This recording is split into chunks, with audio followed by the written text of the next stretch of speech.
In this video, I'm going to show you 3 quick steps that I use to fix up furniture.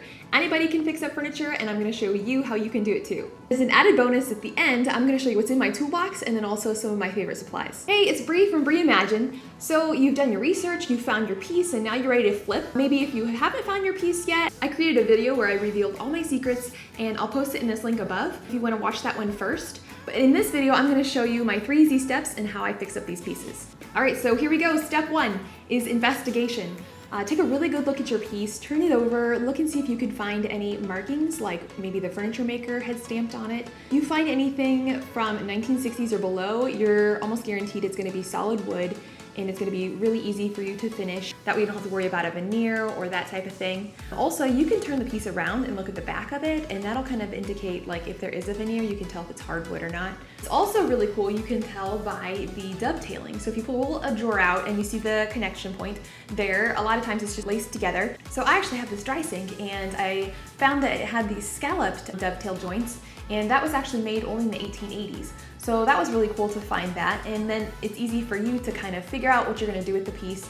So it is important to know that if you are dealing with antiques, sometimes if you refinish it, that can devalue it. So maybe if it's a piece that you feel like might be really valuable, you could check into that first. But typically the kind of restoration I do is just tightening screws, fixing up blemishes, that kind of thing. So just give it a quick look over and see what it needs first. So the second step is give it a good cleaning. Sometimes that's all a piece really needs, and you don't even need to do a lot to it. If you're doing wood, I would use an oil-based soap, which is recommended. That gets all the grime off, but doesn't hurt the wood and actually preserves it and makes it shine through. So if you're looking to clean like chrome, brass, copper, stainless steel, Barkeeper's Friend is my favorite. It does such a good job. It's non-abrasive, and it really gets the pieces shined up again. If there is something that's maybe a little bit tougher, I love the pink stuff. That does tend to be a little more abrasive, but it really gets it clean. As I'd mentioned before, I don't love doing upholstered pieces, but if there's something that I can't pass up, I'll give it a really good vacuum. My carpet scrubber on it so it's fresh and clean. Also, anything else, usually I can use water or dish soap or vinegar, and that way it's nice and fresh for the next person. And the third and final step is repairing. So after you've given it a good cleaning, you can see what it really needs. As I've mentioned, I like to do very minimal on repair. So for wood projects, if there's any light scratches, I'll touch them up with either furniture markers or Old English. Or if I have a stain to match, sometimes I can even go through and touch that up, and that's worked really well. So for watermarks on furniture, I found this really cool trick where you just take Vaseline and you put it on a little bit and it absorbs back into the wood. If a watermark is really bad, you can just give it a quick sand down to the original wood and then restain it to match and then put varnish on it, and it's a pretty quick fix and it looks brand new. So if you want to get that perfect match for a stain, just bring it into the paint department and they can match it for you. It saves you so much time in trying to figure out and buy all these different types of stains. As far as a sealer, I love using Mini Wax's polyurethane. So I love the satin finish for most pieces because it doesn't make it too glossy. Another finish that I love to use is this matte finish. So there's this big trend in making pieces look like natural wood, and if you use that matte finish, it looks like there's not even a sealer on there. So I mentioned this earlier, but I would stay away from refinishing an entire piece. It is so time consuming and it's gonna really cut into your profit margin. So try to find pieces that you can just lightly touch up and fix and get out the door. So in the past 3 years, rattan has been an awesome seller for me. Let me show you some of my pieces that I fixed up and sold. So I actually got these chairs for free. I'm a real estate photographer, and I was doing a job and they were just gonna get rid of them. So I actually put all 3 of these chairs in my sedan. I couldn't believe they fit. They were in decent shape. There was one leg that was a little messed up. I wanted to make sure it was secure, so I threw a big screw in there because I wouldn't even see it.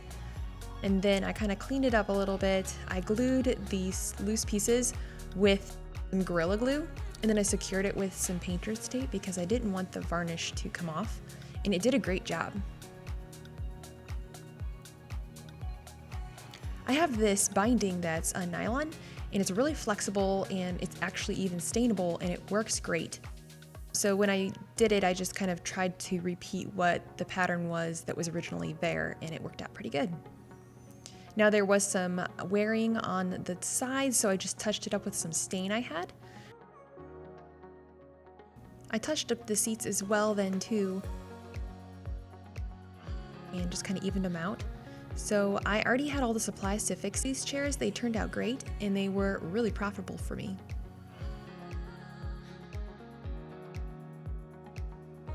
Now this haul was fun because I showed up for this rattan shelf, but I came home with a whole carload. It was an estate sale, and while I was there, I just asked if she had anything else for sale. I had this painting, which was gorgeous, and then the shelf, which was in excellent condition, just a few repairs needed to happen. And then also this rocking chair, which was a really quick flip, and she gave me these plant stands just for free. So for the rocking chair, I just wiped it down and it was ready to go, and it was so cute, somebody bought it for their bridal shower. And then this shelf was pretty dirty. It was like in an old basement bathroom, so it had been down there, I think, from like the 70s. Some of the binding needed to be replaced, so I just kind of pulled off all the old stuff and just kind of cleaned it up. I copied the design that was there already. I use these tack nails just to make sure it's nice and secure. I do 2 kind of strips over and then wrap it really well so you don't see any of the nail heads.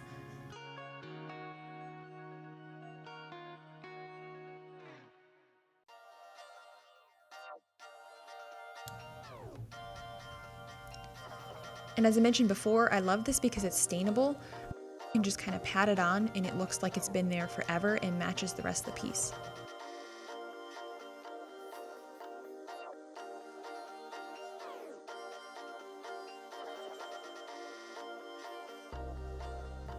I was lucky on this one that the glass shelves were all really nice and intact. I've had a couple shelves before where I've had to have glass cut. It's really easy. You just call a local glass company, give them the measurements, and they can get new pieces for you. Now for my last one I'm going to show you are these ladder back chairs. I could not believe the price. I found a set of 4. I was so excited to find these because these are very popular right now. They're actually remaking them, but being that these were originals, I was hoping that I could get a really good price for them. I was also pleased to discover that these were made with Robertson screws, which were square. They were invented in around 1906 to the 1930s, so it's another really cool way to identify your piece. Also, if you're ever disassembling a project, make sure you mark it because a lot of times things are handmade and they don't always go back the right way. Just to save yourself some time, I marked it. So one of the seats had one of the rush pieces missing, so I got some replacements that I had already had.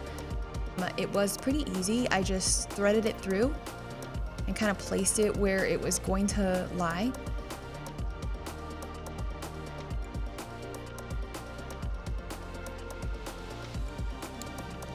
Then I had our local paint store match the stain color to the seats, and it was a pretty perfect match. I was really happy with it.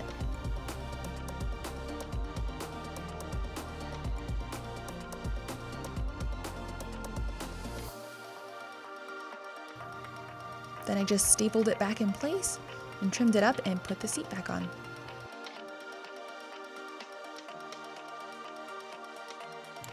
I think it turned out great. I could tell that there were some other people who had repaired it, so it wasn't super noticeable where I repaired it. I was pretty pleased with it.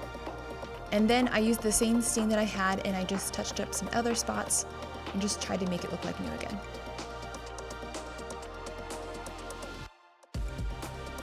I was so happy with the way they turned out.